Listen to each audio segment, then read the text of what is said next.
For most of human history, time barely moved. You were born, you farmed, and you died. Thousands of years went by, and nothing really happened. Then, everything happened at once. The 20th century had arrived. A single howling 100 years that rewrote the rules of what it meant to be human. We built gods out of metal. We split the atom, we mapped the genome. And in the end, we became strangers to the world we had made.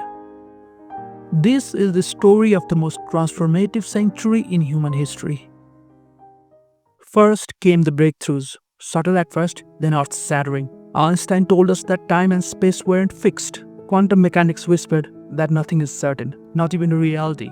And in a quiet lab in 1953, Watson and Crick, building on Rosalind Franklin's crucial X-ray images, unzipped the spiral staircase of life, DNA. We eradicated polio, created vaccines for measles, and turned the tide on once deadly diseases. Penicillin, accidentally discovered, saved millions. We opened the chest, transplanted hearts, scanned brains without cutting skin. We didn't just study life, we rewrote its terms.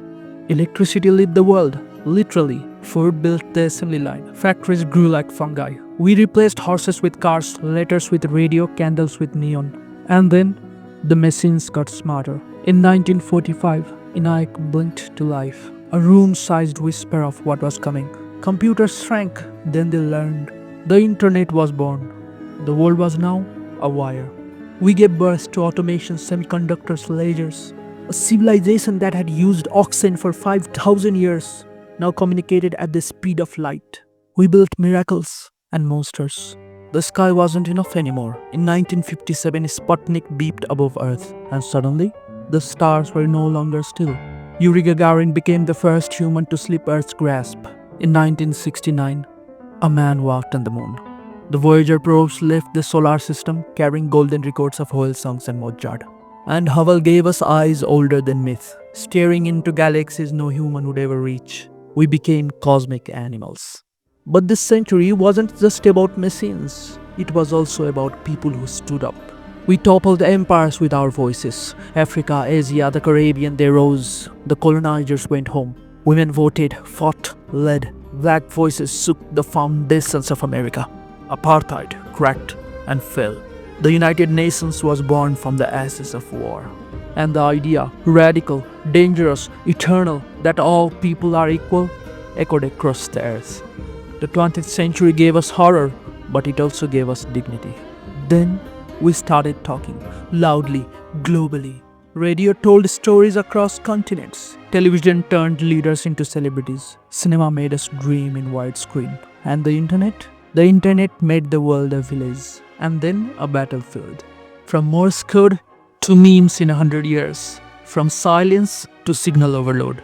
Cities stretched to the sky. Megacities swallowed villages. Pop culture, Elvis to hip-hop, punk to disco, traveled faster than thought. We invented celebrity. We invented cool. We invented boredom in the face of infinite entertainment. More people read, more people learned. And yet, more people felt lost than ever before. We were connected, and we were alone.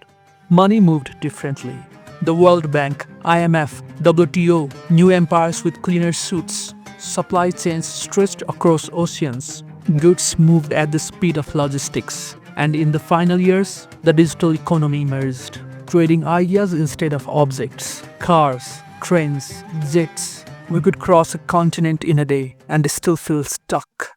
But progress has a shadow. We waged 2 wars that scarred the earth. We built bombs that could end our life. We committed genocide with bureaucratic precision. Chernobyl glowed where it shouldn't.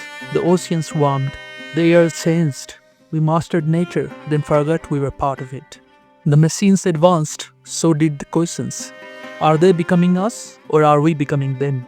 The 20th century was not just a chapter, it was the hinge of history. We came in with horses and telegrams. We left with satellites and simulated minds. We made gods of ourselves, and still didn't know what we wanted. We cured diseases, built cities of light, touched the moon, and somehow still argued in the dark. So here we are, in the afterglow, trying to make sense of the century that gave us everything, except the wisdom to use it.